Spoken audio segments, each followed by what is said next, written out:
Hello and welcome to day 51 of 90. I never really thought I would make it to day 51 of the 90-day video challenge. Kind of like Biden probably never thought he'd be leading in the polls, right? See how I did that? So today I'm going to do a quick recap of Super Tuesday, which really was quite spectacular. I have to say, I really haven't followed the news this much since about a month after Trump won the presidency, because when I realized it was going to be Trump TV all day long, every day for years, I just said, I'm out, and I dropped out pretty quickly.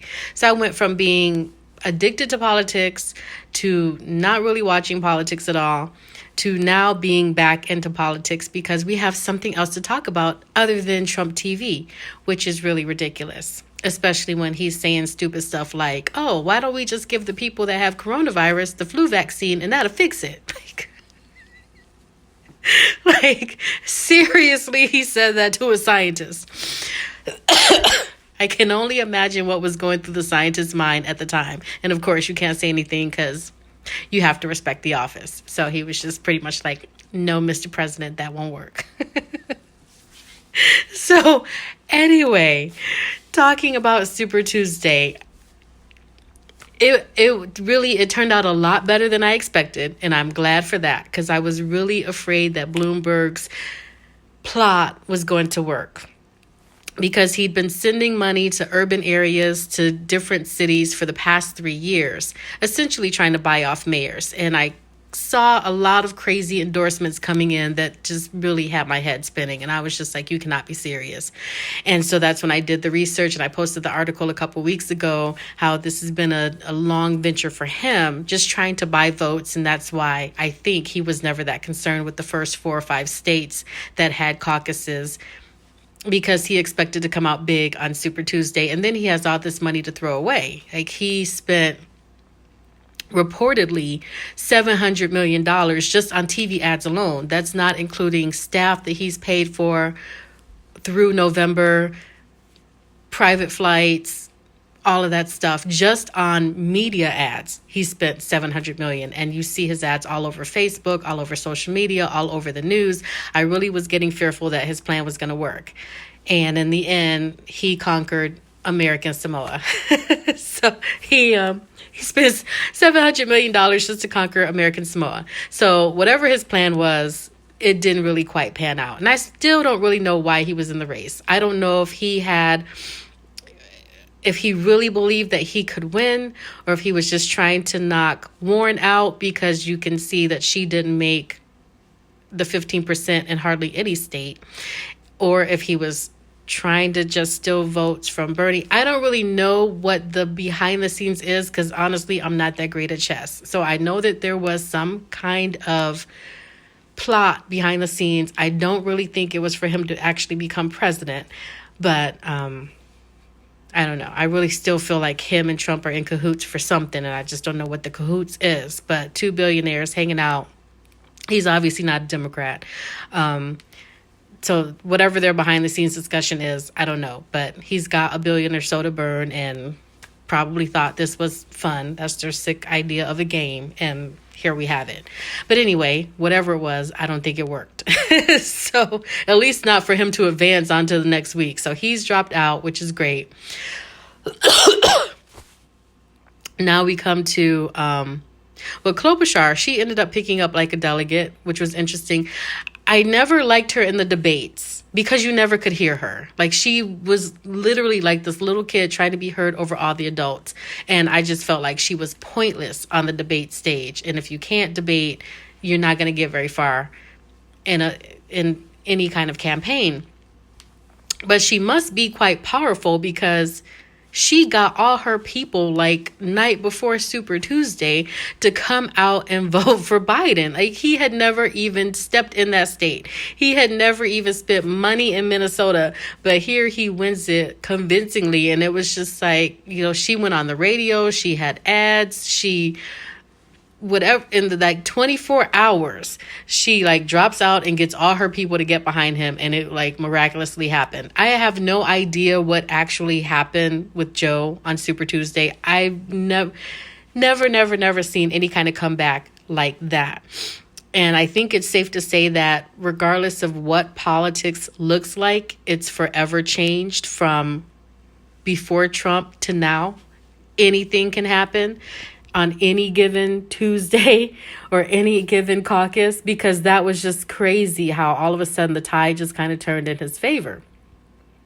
But I'm thankful that it has, because Bernie makes me very nervous, as I've said many times before.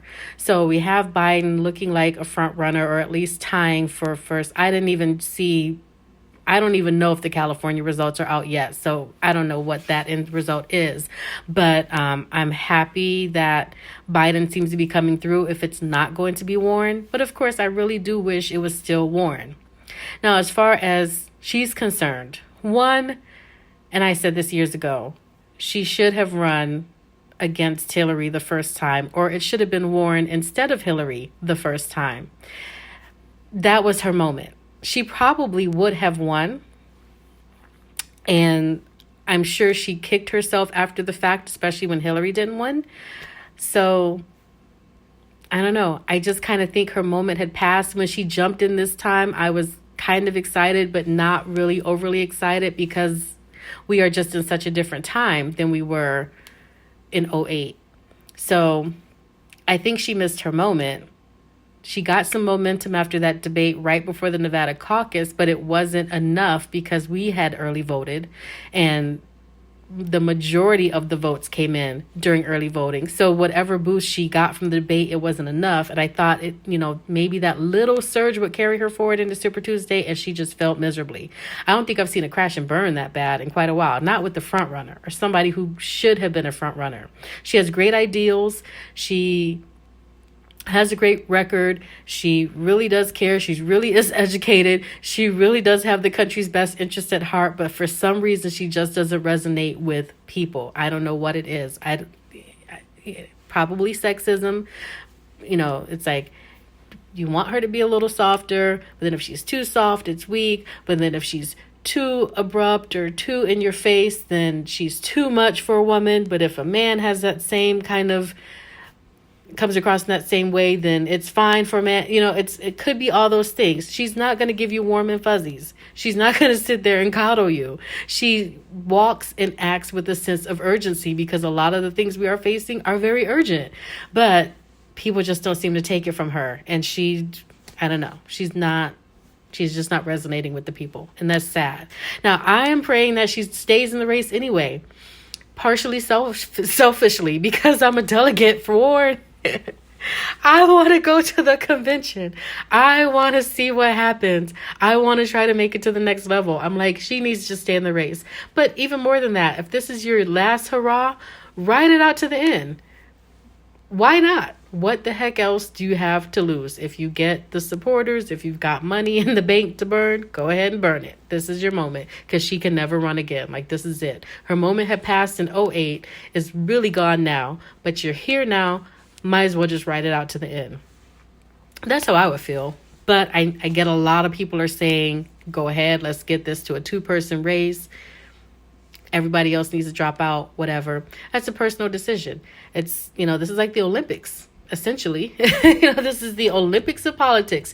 You've been working your ass off for 4 years to get to this moment. I say ride the moment out. I don't care if you're coming in dead last. You cross the finish line just like everybody else, and you get to hold your hands up and say, well, I did it. Whatever. Get as far as you can go. But we'll see. Now, as far as Sanders is concerned, Sanders is looking extremely desperate right now. Like, extremely desperate. He's confusing. The only good thing he has running for him is he could say and do anything, and his base is going to follow him blindly, and it doesn't matter where he's going. They're going to follow him to the ends of the earth. Those of us with logic are looking at him like, it's not working. He has vowed to rally against the establishment, but then he comes out with these ads featuring Obama, who he famously hated. Let's just be real. Essentially hated Obama, wanted someone to run against him for a second term. Like, he hated Obama. It was clear. But now all these ads have popped up out of nowhere, and he has tried so hard to bend over backwards to make it seem like he's getting an endorsement. I mean, some of the clips that he's showing are from like over a decade ago. It's almost sad. And people are buying it, apparently. Like, oh, Obama's endorsed him. The Obamas have not endorsed anybody yet. So let's just be clear.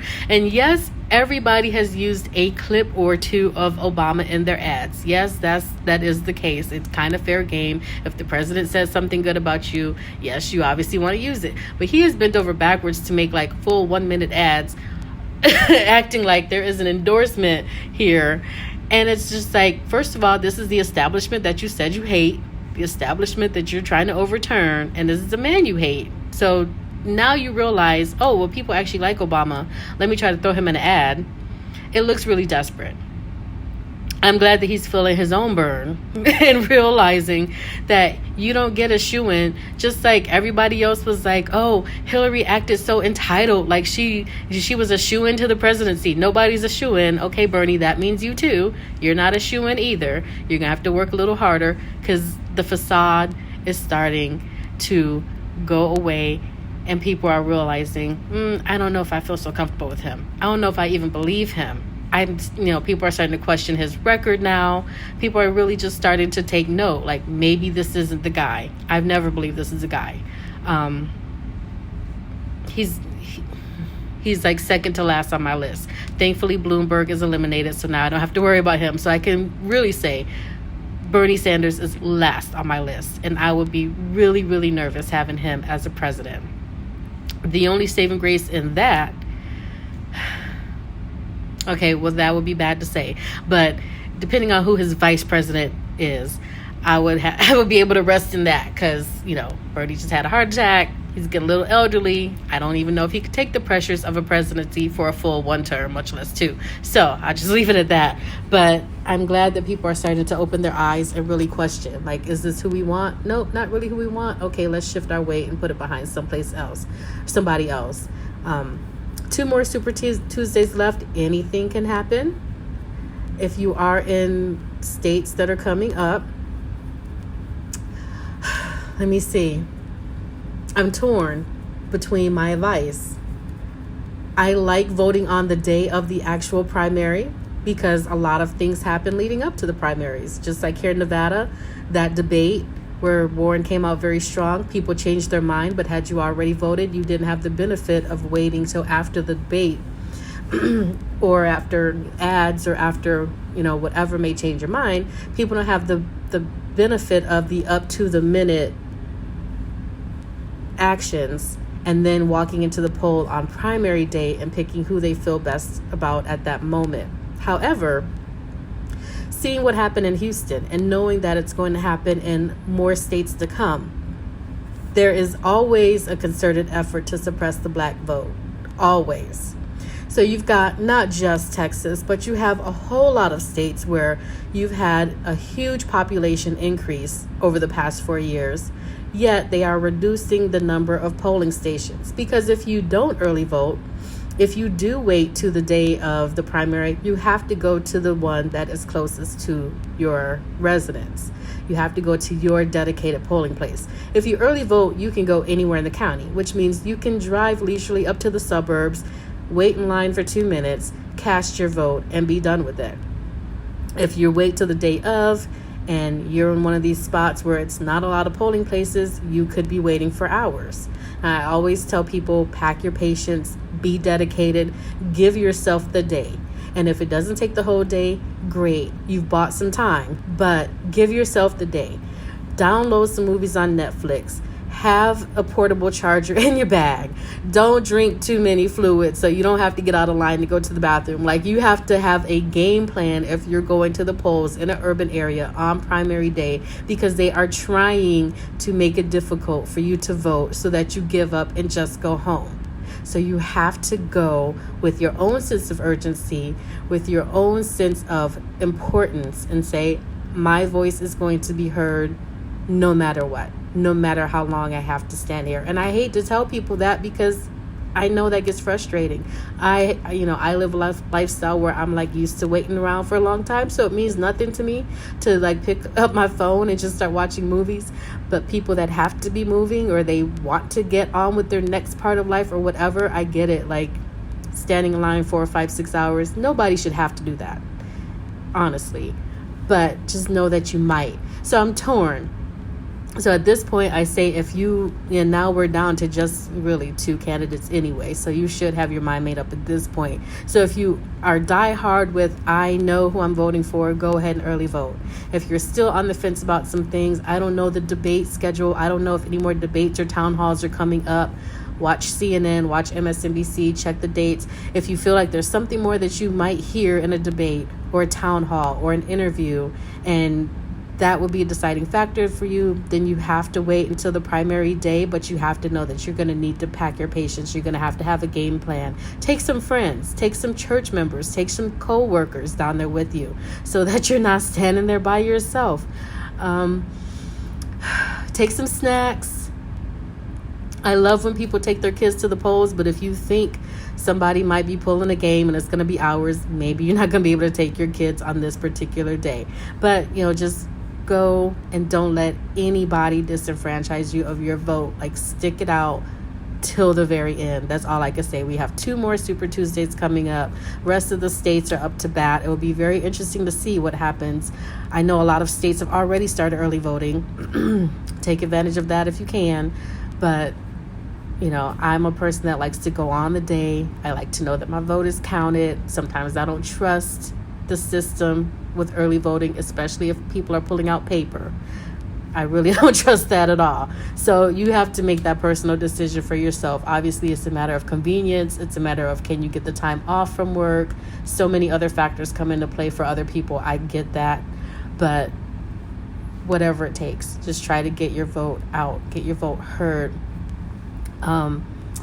And I think that's all I got, because I don't think there's anybody else important.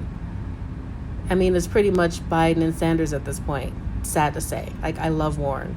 I'm going to be so hurt when she officially does drop out, but she didn't win her home state, and I know that looks bad. That looks really bad. She didn't even come in second in her home state. So it's looking really bad. I don't know how Warren fell so flat and Biden rose through the ashes. This is like incredible, but this is where we are. So as always, I'd love to hear what you guys are thinking, what you guys are talking about. I'm going to keep you posted on if I get anything from the county commission. I am supposed to be a delegate for Warren. I don't know what happens if she drops out. Do I lose my delegate space?